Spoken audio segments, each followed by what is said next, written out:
And welcome along to another vlog. Dave and Helen here from the Caravan crew. Thought today what we could do is show everyone our privates. You know, I'm talking about our private sites, our favourite private sites. In fact, the challenge to all the vloggers out there is show us your privates. Show us your top three. What's our top three? Top three, we'll start at 3, like Dusty Ben 321. Number 3 is Run Cottage, and it's in the Woodbridge area in Suffolk. Yeah. So it's only about an hour and a bit away from here. So it's pretty handy for us, isn't it? Yeah, it's posh cats country, really, because Trev and Sue, they live down Ipswich way. They're not far from this area. So it's got 45 pitches. Yeah. And 14 I had standing. Yeah. It's very well kept grounds. Really nice. There's a field for the dogs, so you can actually let them off the lead, which is quite nice. We had to run out to Aldeburgh, didn't we? Aldeburgh, yeah, that's not too far away, is it, from that site? And there's a lovely shingle beach there with pubs and nice assortment of shops. Fish and chips were brilliant at Aldeburgh. Yeah, they were very good, weren't they? Yeah, yeah. I seem to recall. That site, it's in 5 acres of grounds, by the way. It's 5 acres, yeah. It's got pods, there's a lake on it, it's very pretty. Little stream ran by, and I remember a robin came and sat up on the right next to us when we were there with the dogs. You remember? Next to your foot, wasn't it? Yeah, almost sat on my shoe, which was hilarious. Very peaceful, very tranquil, which is what we like, isn't it? It's not such a big site, but we like that, don't we? Yeah, it looks like it's like someone's old farmhouse, you know, like a lot of these sites, I suppose. And they've converted it, but what a lovely job. Really beautiful, isn't it? Very nice, yeah. Yeah, less than an hour from home for us again, so nice and handy for a weekend break. So number 2 would be what, Dave?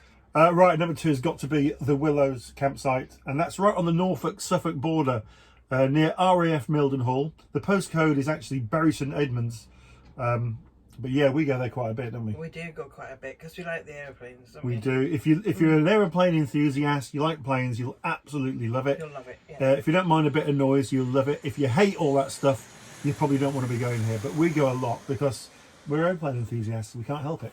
And you can try your new radio. Yeah, I got a new radio for Christmas where I can listen to all the pilots talking, which is brilliant. And I think the reason we like it is our parents are RAF people, aren't they? Your mum and dad were both in the RAF. My father was a pilot in the RAF a long time ago.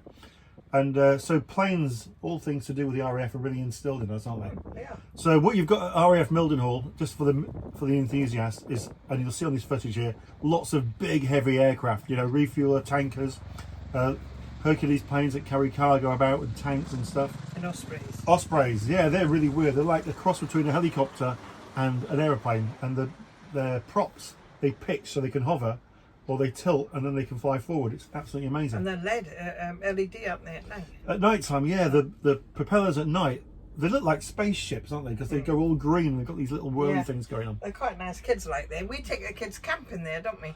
Yeah, so I can't remember how big that site. How many pitches at that site? 22. It's not big. 22, all grass, fairly basic, but it's got, you know, toilets and shower blocks and stuff. And Mildenhall Village is quite good. You have Sainsbury's and different shops, takeaways.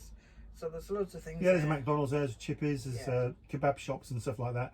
If you don't like the heavy planes, then RAF Lakenheath is what? It's just next door. Yeah, in the car it's like 10 minutes max. And there they've got lots of fast jet fighters, F-15s and stuff like that. So if you're into all that, or you'd like to be into all that, I think it'd be a great place to go to. Yeah. Again, about an hour for us, so really, we'll be gone again, really good. Oh yeah, it's definitely. Yeah. Well, now I've got my radio. We go, and now I'm retired, of course, so we can go more and more, can't we? We can, yeah. Yeah, because you're happy that I'm retired, aren't you? Oh, delighted. Yeah. Yeah. She almost said that like she meant it. So let's go to our number 1 private site. What is it, Helen? Number 1 has to be Invercool, which is in Glencoe in Scotland. Yeah. The view from there is absolutely amazing. Yeah. Nothing quite like it. We've obviously Helen's from Scotland. I thought I'd been to Scotland till we went to the Highlands, and then it's just like being in a different world, isn't it? And I know a lot of the regular YouTubers have done the Scotland trip, but the west coast of Scotland is just amazing. And we happened upon Invercoe when we did our first trip up there. And what can you tell us about the site? Tell us a bit more. Well, the site, 60 pictures. Yeah, the site is built on 2 levels. You can actually, we've gone and paid £3 a night extra, which is worth it, I think, to go on the bottom road, which is hard standing, which you overlook the loch. The other pitches are grass, and they're on the level up above, which are very pleasant and nice. Well, they are. but we prefer the bottom bit, don't we? Yeah, 60 pitches in total. Very good facilities in terms of showers and toilets, laundrette. Laundrettes, Yeah, we said that together. Like, whoa. Yeah. Laundrette, Wi-Fi on site. The owner's great. He's so laid back. He'll, just come and meet you. If you turn up there and he's not there, if he's having his dinner or something, you just go and pitch up and he comes and finds you. Comes out on his bike, and when it's time to pay, he says, "I'll just drop by next time you pass him and you can pay me." Just so laid back. Got some cottages, got some pods. There's some camping on there. I think there's some statics, is there? Yeah, there's some static vans as well. Yeah. But the area itself, just what about the area? Well, the area itself, well, there's some lovely walks, and you'll get all the information from reception. Yeah. You have to go up quite a steep hill to get to the lock-in at Glencoe, which is underneath. Not everyone will know what a lock-in is, because It's like a lock, but it's on the bottom of the Glencoe pap, so it's built up and it's got trees around it. It does look very much like Canada. It's the beauty's unspoilt because man hasn't touched it at all. Yeah. And it's certainly worth the climb to get there. Yeah. Definitely, we'll put some footage on. Yeah, and you don't need rock, mountaineering gear. It's just a bit of a steep hill, isn't it, to get up to it? Yeah. And once you get there, it's flat and you can walk around it. Fine, yeah. It's great. There's some picnic benches there. You can barbecue up there if you want. So people do tend to maybe take a flask or a portable barbecue or disposable barbecue and just spend a few hours up there. Really good. Yeah, they do. Yeah. And also in that area, of course, famous for the filming of Highlander. Yeah. If you've ever seen Highlander, you'll know what I'm talking about. If you haven't, go and find Highlander. I think absolutely that was brilliant. Rannoch Moor, wasn't it? Yeah, really nice. And also Harry Potter. We done a Highlander tour, didn't we? We've got a video. We've got our Highlander Tour video, worth a look if you go back and have a look for that. But yeah, we've got the Harry Potter train. What's that called? It's a Jacobite Express, and it's definitely worth going on. Yeah. It's hard to get booked. Well, it's so popular, but you book it from Fort William, don't you? You do, or you can turn up and take your chances, but it goes over the viaduct as well, which is quite famous, isn't it? Yeah. Yeah, and then what? Can you remember where it goes to? I can't remember the name of the place. It goes to Mallaig. Mallaig, yeah. I think it goes to two different places, but we went to Mallaig. Yeah, it's really picturesque there. It's a fishing town, village.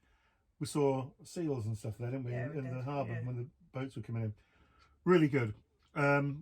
So much you can say about Scotland. Fort William just down the road. My favourite pub in Fort William is the Grog and Gruel. If you, I like it because I like music and it's lots of sort of Scottish. Well, what happens is all the students come, don't they? Yeah. And I think they supply them with food and beer if they play. That's the deal. So I think it's the local uni. If you bring your instruments down of a night, they'll give you free food and drink, but you've got to entertain the pub. And my goodness, mate, they're really good. There was a beatbox. Some on the fiddle, some on the guitar. Electric bagpipes. Bagpipes. Yeah. Just amazing. And you can't help but tap your toes and just keep drinking beer all night, which is brilliant. So very popular though, really busy, wasn't it? We're back up to Scotland. All things being equal, we'll be back up to Scotland this summer. Invercoe and Fort William definitely on the list. Lots of other great places in Scotland, but we'll talk about those another time. So that's our top 3 private sites, and I now challenge all those YouTubers out there, the posh cats, and Caravanning with the Coxers and Caravan Chit Chat and the Frenchies and Bob Earnshaw and Robin Lynn and everyone else. Tell us and show us your privates. Is that it then? Are we done? That's it. Right, we'll see you in the next one where Helen will be cooking an omelette. Yeah. See you later. Bye. Bye.